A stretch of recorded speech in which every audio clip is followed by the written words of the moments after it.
Hello friends and welcome to Racon civil academy. दोस्तों, हम सभी ने शोले के गब्बर सिंह का फेमस डायलॉग तेरा क्या होगा कालिया जरूर सुना है, लेकिन क्या आपने कभी ये देखा है कि ये जो पूरा एपिसोड या सीन था उसके पीछे एक प्रोबेबिलिटी का क्वेश्चन भी है। तो आज हम इसी प्रोबेबिलिटी का क्वेश्चन को डिस्कस करेंगे इस सीन के साथ और देखेंगे कि how to solve this probability question. तो इस प्रोबेबिलिटी क्वेश्चन को शुरू करने से पहले मैं आप लोगों के साथ एक बार पूरा सीन को देखते हैं, इस सीन को एंजॉय करते हैं और उसके बाद देखते हैं कि जो गब्बर सिंह था जिसका रोल अमजद खान जी ने प्ले किया था, उसके पीछे प्रोबेबिलिटी का क्वेश्चन कैसे खड़ा होता है और किस तरीके से इसका सॉल्यूशन होता है। एक चीज बताना चाहूंगा दोस्तों इसमें कि ये बहुत ही सिंपल क्वेश्चन है। जस्ट आपको सिंपल लॉजिक लगाना है, कोई थ्योरम नहीं है, कोई फॉर्मूला नहीं है, बेसिक प्रोबेबिलिटी के कॉन्सेप्ट पे ये क्वेश्चन हो जाएगा।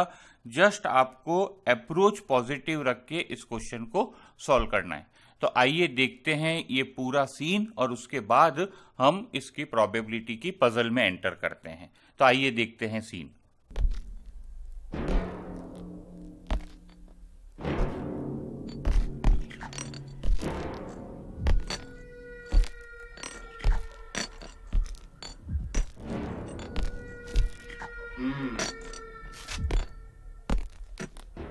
कितने आदमी थे? सरदार, 2 आदमी थे।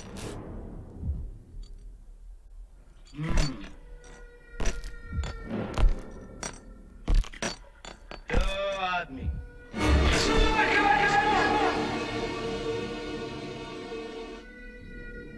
वो 2 थे और तुम 3, फिर भी वापस आ गए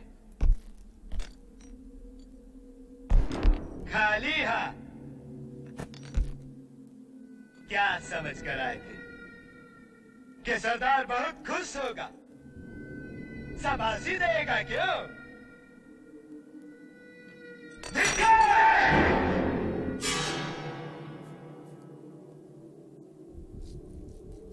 अरे ओ सांभा, कितना इनाम रखे हैं सरकार हम पर? पूरे 50,000। सुना? पूरे 50,000। और ये इनाम इसलिए है कि यहाँ से 50-50 कोस दूर गांव जब बच्चा रात को रोता है तो माँ कहती है, बेटे सो जा, सो जा, नहीं तो गब्बर सिंह आ जाएगा। और ये 3 हरामजादे ये गब्बर सिंह का नाम पूरा मिट्टी में मिला दे।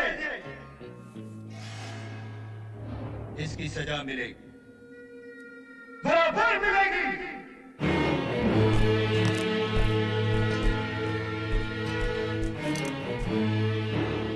कितनी गोली है इसका अंदर? हाँ? कितनी गोली है? जी सरदार। 6 गोली। 6 गोली है इसका अंदर। 6 गोली और आदमी 3।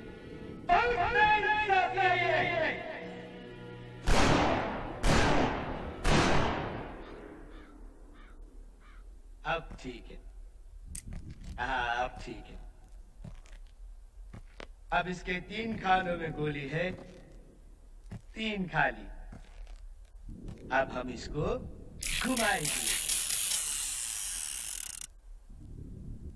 अब कहाँ गोली है कहाँ नहीं हमको नहीं पता, हमको कुछ नहीं पता।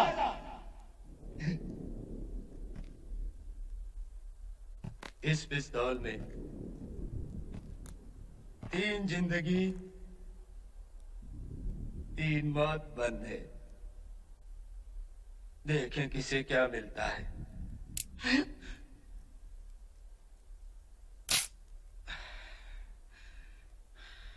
बच गया साला।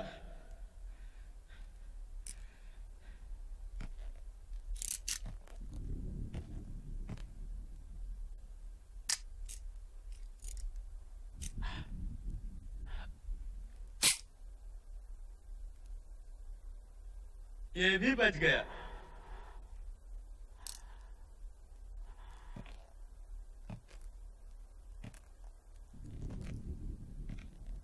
तेरा क्या होगा कालिया?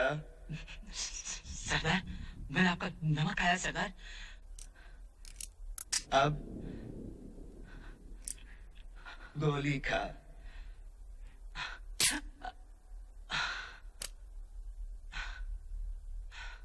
कमाल हो गया।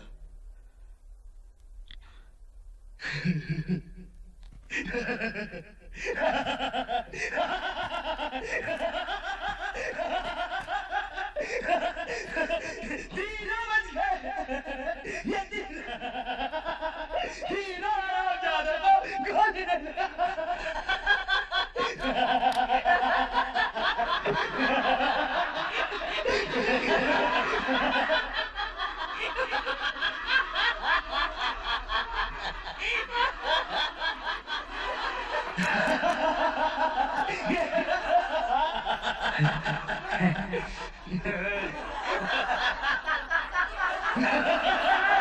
तीनों बच गए।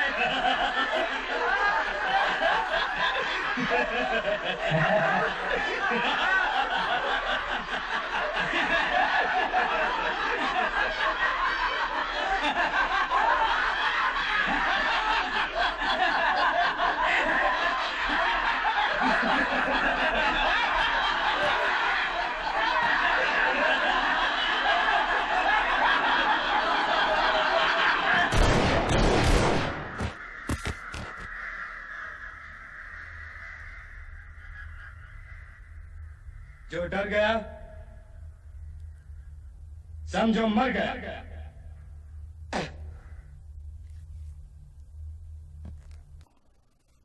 तो दोस्तों आपने देखा इस सीन को, क्वाइट एंटरटेनिंग। अब आते हैं प्रोबेबिलिटी की प्रॉब्लम पे कि ये प्रॉब्लम क्या है प्रोबेबिलिटी की। तो दोस्तों ये जो गेम गब्बर सिंह खेला ये कहलाता है रशियन रूलेट।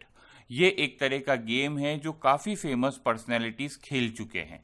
अब इसमें जो प्रोबेबिलिटी की क्वेश्चन है वो ये है कि जब पहली बार वो तीनों पे एक एक करके फायर करता है, मैं उनको नाम दे देता हूं, पहले बंदे को ए, दूसरे को बी और कालिया को के, तो इन तीनों के बचने की प्रोबेबिलिटी क्या है? हाँ दोस्तों, इन तीनों के जिंदा रहने की प्रोबेबिलिटी क्या है ये आपको बताना है फर्स्ट टाइम, क्योंकि सेकंड टाइम तो वो तीनों को मार देता है गोली से। तो फर्स्ट टाइम जब वो तीनों बच जाते हैं और हंसते हैं तो इन तीनों के बचने की आपको प्रोबेबिलिटी निकालनी है। बहुत ही सिंपल प्रोबेबिलिटी की अप्रोच लगानी है, कोई हाई फाई फॉर्मूला नहीं लगना है। सिंपल अगर आपको प्रोबेबिलिटी की अप्रोच पता है तो आप इस क्वेश्चन को सॉल्व कर सकते हो। जस्ट थोड़ा सा कॉन्सेप्ट लगाइए and you will get the answer. Video को यहीं पॉज करिए, 5 मिनट का समय लीजिए, पेपर पेन लीजिए और कोशिश करिए कि आप इस क्वेश्चन को सॉल्व कर सकते हैं क्या। अगर नहीं कर पाते तो वीडियो को पॉज हटा के देखिए, I will solve the complete problem for you. तो दोस्तों होपफुली आप लोगों ने वीडियो पॉज करके कोशिश की होगी क्वेश्चन सॉल्व करने की, एंड आई एम होपफुल कि most of you have able to solve this problem. अगर आप नहीं कर पाए हैं तो कोई बात नहीं, अब वीडियो को देखिए और समझने की कोशिश करिए कि कितनी सिंपल अप्रोच से ये क्वेश्चन सॉल्व हो सकता था।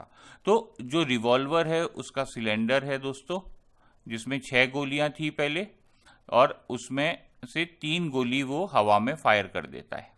ओके, तो हम मान लेते हैं कि इनको नंबरिंग देके 1 2 3 4 5 और 6, इसमें से 4 5 6 में अभी भी गोली है, इसको मैं इस तरह से कलर कर देता हूं, और 1 2 3 खाली हो गई है। तो इसको अपन हॉरिजॉन्टली यहां पे इस तरह से दिखा देते हैं, सर्कल की जगह हॉरिजॉन्टल में समझने में आसानी होगी।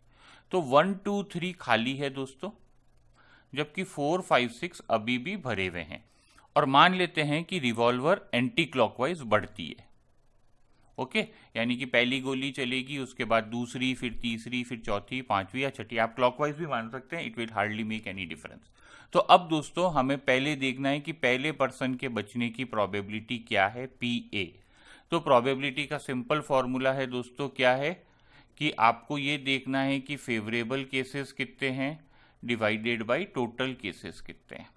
ओके, तो पहली बार के लिए तो अगर आप देखेंगे तो 6 गोलियां में से कोई भी एक आ सकती है, तो फेवरेबल कितना हुआ और टोटल केसेस कितना हुआ, तो टोटल केसेस हुआ 6C1, कोई भी एक गोली आ सकती है, और फेवरेबल में 3 ही गोलियां हैं जो उसको बचाएगी, जिंदा रखेगी, सो 3C1, यानी कि 3/6, answer is 1/2। Quite simple. A के लिए प्रॉब्लम नहीं थी दोस्तों, बहुत ही सिंपल अप्रोच थी। अब बी के लिए आपको थोड़ा सा ध्यान देना है कि बी के लिए जब वो गब्बर सिंह गोली मारने आ रहा है तब क्या होगा। तो देखिए, पहला जना बच चुका है, ये इंपॉर्टेंट है दोस्तों, कि वो जिंदा रहा है, वो बच चुका है। इसका मतलब कि पहली गोली या तो 1 आई है, 2 आई है या 3 आई है, 4, 5, 6 तो नहीं आई है, क्योंकि उसमें तो पहला बंदा मर चुका होता। तो अगर पहली बार ए के लिए ए आ चुका है, तो अब बी के लिए 2 आएगा। Is it okay? क्योंकि ए के बाद क्योंकि 1 के बाद 2 आएगा। ठीक है, तो ये एक फेवरेबल केस हो गया। अब अगर ए को दूसरे नंबर का सिलेंडर का स्लॉट मिला होता जिसमें वो बचा है, तो बी के लिए 3 आता। अगेन ये एक फेवरेबल केस हो गया बी के लिए। अब अगर ए के लिए जो स्लॉट आया था वो 3 नंबर आता, ध्यान दीजिएगा 3 नंबर आता, तो बी के लिए जो स्लॉट मिलता वो 4 नंबर मिलता, और 4 नंबर मिलने का मतलब ये हुआ दोस्तों कि ये एक अनफेवरेबल केस हो गया। अब क्या 4 नंबर ए को मिला है? नहीं मिला है। 5 मिला है? नहीं मिला है। 6 मिला है? नहीं मिला है। ये तीनों ही नहीं मिले हैं, और उसका कारण क्या है कि इन तीनों में गोलियां थी। Is it okay? तो गोली से वो मरा नहीं है, इसका मतलब कि ए पे बी डिपेंड कर रहा है। ओके, तो अब आप यहां देखिए तो उसके पास टोटल केसेस कितने हुए? 3, और फेवरेबल केसेस कितने हुए? 2। Is it okay? So answer is 0.66। बहुत ही सिंपल कैलकुलेशन करनी थी कि बी बच कैसे सकता है। तो बी के बचने के यही 2 फेवरेबल केसेस हैं कि जो ए बंदा है उसको या तो फर्स्ट स्लॉट मिला हो या सेकंड स्लॉट मिला हो, तभी वो बचेगा। अगर वो तीसरे स्लॉट से बचा है तो बी का मरना निश्चित हो गया, और वही उसका अनफेवरेबल केस हो गया। दोस्तों, अब हम बात करते हैं कालिया के बचने के प्रोबेबिलिटी के बारे में। तो मैं इसको पी के कह देता हूं। अब अगर आप यहां देखें दोस्तों, तो फेवरेबल केस क्या है? ये अब कंडीशनल प्रोबेबिलिटी बन चुकी है, क्योंकि ए और बी दोनों ही बच चुके हैं। तो ए और बी दोनों बच चुके हैं, इसका मतलब या तो उसको ए को 1 नंबर का स्लॉट मिला था सिलेंडर में, और बी को मिला था 2 नंबर, और कालिया को मिल जाएगा 3 नंबर, और कालिया बच जाएगा। Is it okay? अब अनफेवरेबल केस देखिए।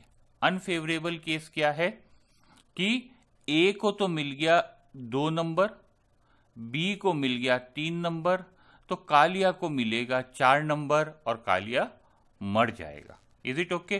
तो टोटल केसेस कितने हुए दोस्तों? 2, और कालिया के फेवरेबल में एक ही है। तो आंसर क्या हो गया? 1/2 इक्वल टू 0.5।